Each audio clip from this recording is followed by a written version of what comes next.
दोस्तों नमस्कार। आपका स्वागत है।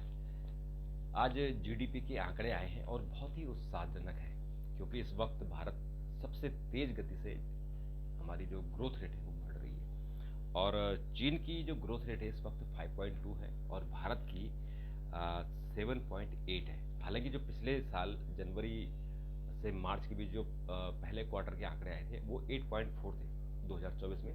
लेकिन उसके बाद जो दुनिया में एक रिसेशन का सा एक पीरियड है, उसके बाद से जो अमेरिका लगातार दबाव डाल रहा है, तो उसको देखते हुए और जो कुछ जो घरेलू स्थितियां भी हैं, तो उसके कारण एक बार ये डाउन आ गया था, लेकिन दोबारा से अभी ये 7.8% के हिसाब से हमारी ग्रोथ रेट बढ़ रही है।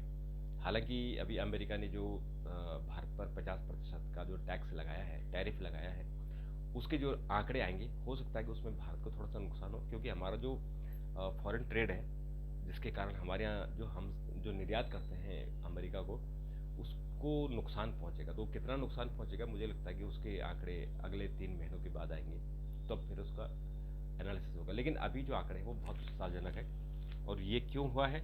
वो इसलिए हुआ है कि जो हमारी एग्रीकल्चर है, जो हमारा कृषि क्षेत्र है, उसने बहुत अच्छा काम किया है। उसकी जो ग्रोथ रेट है वो 3.2% के हिसाब से हमारा बढ़ा है।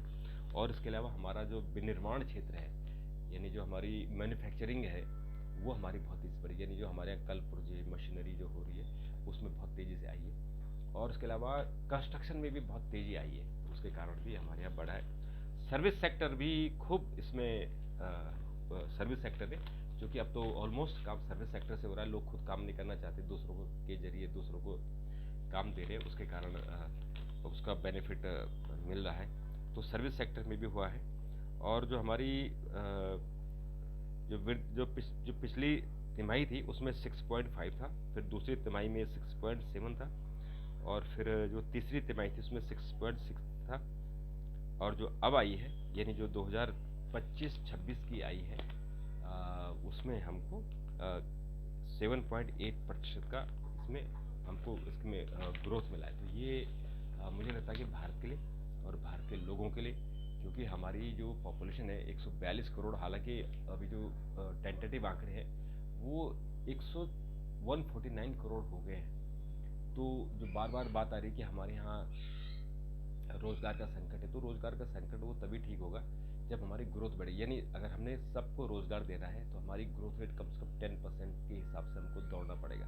तो उस हिसाब से ठीक है कि हमने कम से कम जो एक रिसेशन का पीरियड था उससे हम बाहर आ रहे हैं, और हम इस तरह से हम जो काम कर रहे हैं उससे हमारा ये ठीक ठाक से हो गया है।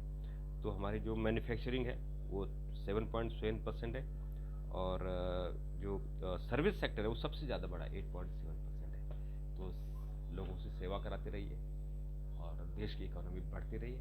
तो सर्विस सेक्टर में सब कुछ आ जाता है, आपका होटल से लेके आपके टिकट बुकिंग से लेके आपके होटल बुकिंग से लेके सब कुछ सर्विस आ जाता है। तो इसमें जो भी होगा अच्छा होगा, देश के लिए अच्छा होगा। आप भी इसका हिस्सा बनिए, देश प्रोग्रेस करे। चीन को हम मात दे चुके हैं, लेकिन अमेरिका को मात देना बहुत ज़रूरी है, यूरोपियन देशों को मात देना ज़रूरी है। और अभी जो प्रधानमंत्री अभी एससीओ के लिए पहले जापान गए हैं, अब आज चीन गए हैं। तो जापान में जो उन्होंने एग्रीमेंट किए हैं उससे जो अमेरिका से हमको नुकसान होगा उसका हमको बेनिफिट जापान से, चीन से इसका अल्टरनेट लेना पड़ेगा। तो मित्रों अभी के लिए इतना, फिर एक मुलाकात होगी। अगर आपके पास कोई कमेंट